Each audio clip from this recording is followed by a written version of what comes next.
여기를 해야 되는데, 예, 여기를 해야 되는데, 여러분들 여기가 이 납부 환급세 재계산이라는 곳이 조금 어렵거든요. 여태까지 배웠던 것보다는. 그래서 얘를 우리가 이해를 하시려면은요, 좀 건너뛰어가지고, 여기서부터 좀 먼저 할게요. 여기 어디 갔냐면, 쭉 건너뛰어가지고, 뭐니 어디 갔냐? 요거. 자, 일단 요거를 이해를 하셔야 납부 환급세 재계산을 왜 하는지를 이해하실 수 있으니까. 자, 보시죠.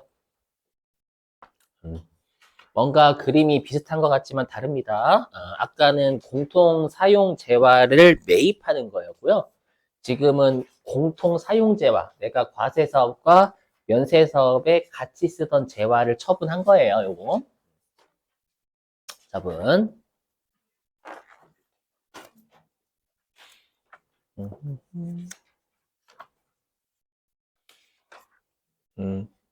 자, 보시죠. 뭐냐면, 자, 우리 회사가요, 광고 사업하고요, 신문 사업에 같이 쓰던 뭐라고 할까요? 뭐, 복사기? 복사기라고 할게요. 복사기를요, 얼마에 팔았냐면 2,000원에 팔았대요.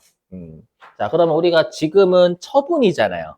그럼 처분이니까 아까 매입 쪽은 과세 사업에 쓰는 것만큼 매입세 공제고, 그 다음에 면세 사업에 쓰는 것만큼은 매입세 불공제지만 이쪽 매출 쪽은 과세 사업에 쓰던 걸 팔면 그거는 과세고.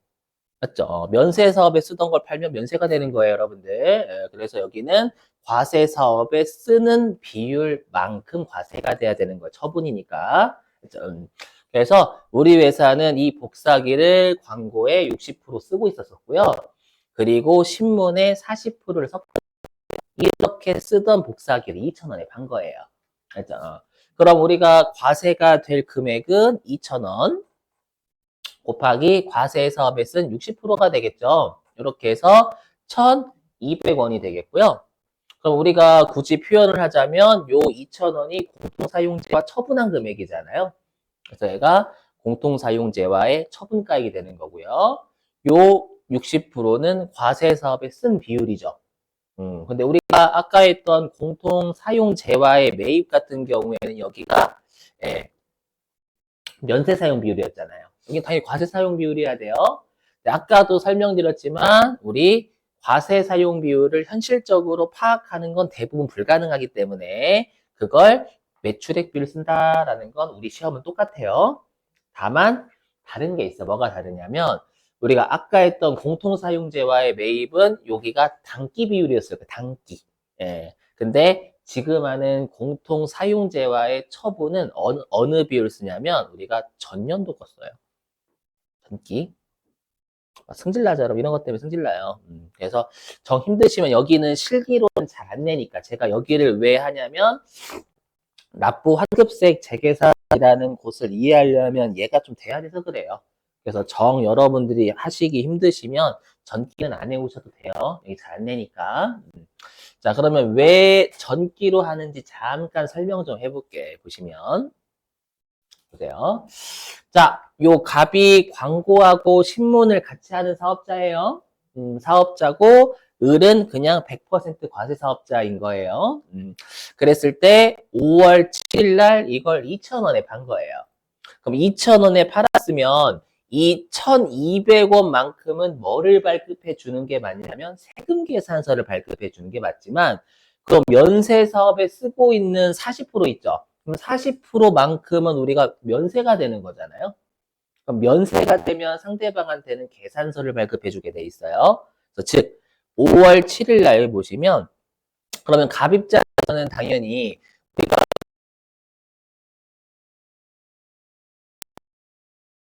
20원은 7월 25일 날 내죠. 그렇죠? 7월 25일 날 내는 건 맞는데 그럼 5월 7일 날 2,000원의 공통사용재화를 처분했을 때 우리가 1,200원의 10%인 120원 얘는 세금 계산서를 발급해 주는 거고요. 그러면 우리가 이 공통사용재화를 처분한 2,000원에 면세사업에 사용하던 40%만큼은 계산서 발급해 주는 거예요. 동의되시겠어요, 여러분들? 그러면 우리가 공통사용재화를 처분하는 사람은요, 이거를 내가 공통사용재화를 처분하는 5월 7일 날 계산해서 발급해 주면 될까요? 아니면 신고할 때 발급해 줄까요? 아니에요. 처분할 때 바로 발급해 줘야 돼요. 맞죠? 5월 7일 날 내가 60%만큼은 세금 계산서 발급해 줘야 되고 40%는 계산서 발급해 주는 건 공통사용재화를 처분하는 5월 7일 시점에 계산해서 발급해 줘야 되는 거예요. 되셨어요? 근데 아까 우리가 공통사용재화의 매입은 매입세 공제를 얼마 받을지 매입세 불공제를 얼마 받을지를 5월 7일 날 계산해요? 아니에요. 신고할 때 계산하면 되는 거예요. 신고할 때 저 얼마 공제 받을 거고요. 얼마 불공제 받을 건지는 공통사용재와 매입하는 사람은 신고할 때 알려주면 돼요. 하지만 공통사용재와 처분하는 사람은 네, 세금 계산서와 계산서 얼마 끊어줄지를 처분하는 시점에 바로 해줘야 돼요. 이해되세요? 그러면 우리가 공통사용재와를 처분하는 사람은 1월 1일부터 6월 30일까지의 단기 과세기간 비율이 나와야 안 나와요? 5월 7일 날 계산해줘야 되니까. 나와요. 안 나오니까 단기 과세기간 비율과 유사한 전기 비율 쓰는 거예요. 이해되세요? 그런데 우리가 공통사용재화를 매입하는 사람은 매입세 공제와 매입세 불공제는 신고할 때 알려주면 되는 거거든. 매입할 때 계산할 필요 없어요. 그렇죠? 왜냐면 신고할 때 공제 받고 불공제 받는 거잖아요. 그래서 공통사용재화를 매입하는 사람은 신고할 때 매입세 불공제랑 매입세 공제를 신고하면 되는 거니까 그럼 신고할 땐 6개월치 비율 나오죠. 나오니까 단기권 쓰는 거예요. 여기까지 되시겠어요? 무슨 말인지, 왜 그런지. 자, 그런데 얘도 이런 게 있어요. 얘는 말문제 대비요. 뭐냐면 우리가 아까 공통사용재화의 매입도 안분계산 배제가 있었죠. 안분계산 배제가 뭐였냐면 전액 매입세 공제되는 것으로 한다라고 했잖아요. 그럼 여기도 이런 게 있어요. 여기도 뭐냐면 얘도 안분 계산을 배제하고 공급가액 전부를 과세 표준으로 한다라는 건 뭐냐면 전액 과세하겠다는 뜻이에요. 자, 그럼 잘 들어보세요, 여러분들. 여러분들 매입세 공제는 왜 해줄까요? 매입세 공제는 왜 해주냐면 네, 매출세액을 내니까 해주는 거야. 매출세액을 내니까. 매입세액을 부담해서 해주는 게 아니라. 자, 무슨 말인지 해볼게요. 여러분들 폐업시 간주공급에서 폐업시 잔존재화 배우셨죠? 맞죠? 우리 폐업시 잔존재화가 내가 당초에 폐업하기 전에 전액 매입세 공제가 되는 걸 매입한 거예요. 그렇죠? 그래서 일단 매입세 공제 미리 다 해줬어요.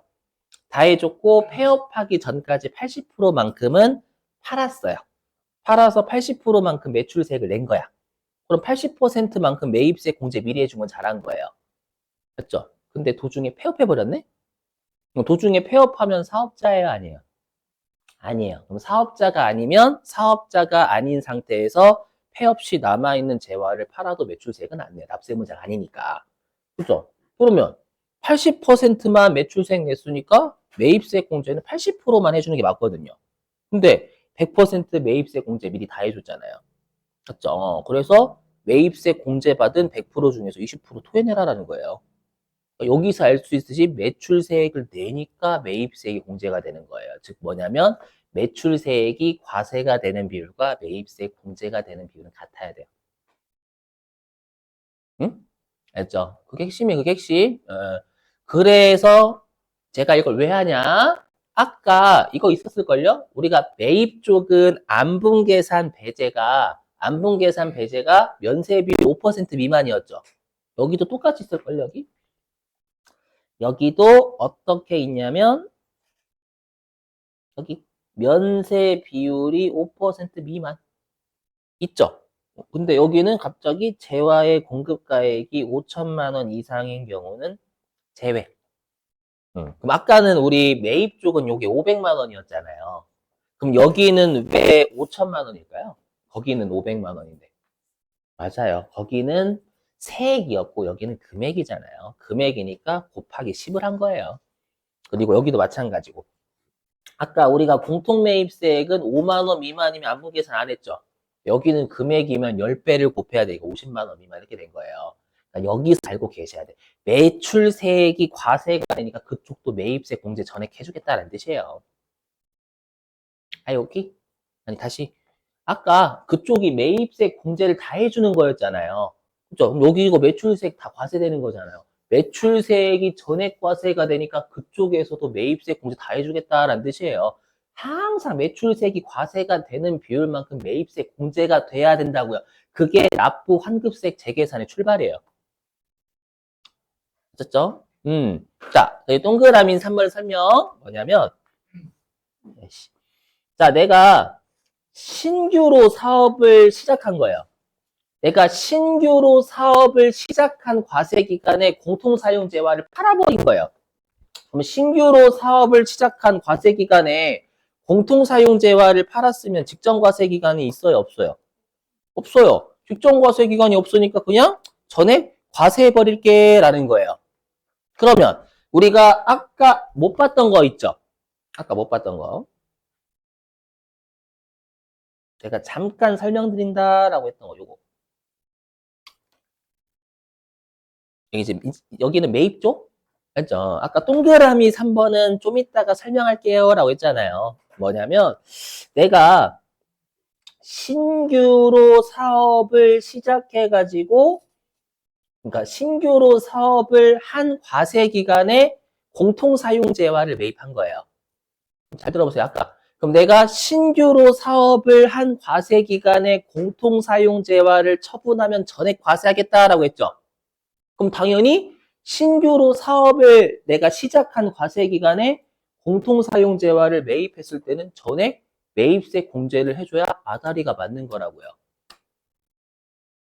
이해되세요? 무슨 말인지? 그러니까 여기서 여러분 느끼실 게, 아, 매출세액이 과세되는 거하고 매입세 공제되는 비율을 일치시켜주기 위해서 이 작업을 하는구나 생각하셔야 돼요. 아셨죠? 내가 뭐 잘못하고 있나? 어떡하지? 전 이해를, 물론 여러분 정 안 되면 우리 뭐가 있어? 우리한테 최후의 수단이 있거든요. 그렇죠. 암기. 그렇죠. 최후의 수단을 쓰시면 돼, 암기. 그죠? 자, 그래서 지금 했던 건 우리 시험에 그렇게 관련성은 없고요. 얘 때문에 그래요, 여러분들. 시험에 가끔씩 나오는 여기 납부세액 또는 환급세액 재계산 얘를 하기 위해서 하는 거예요. 얘를 하기 위해서. 자, 보세요.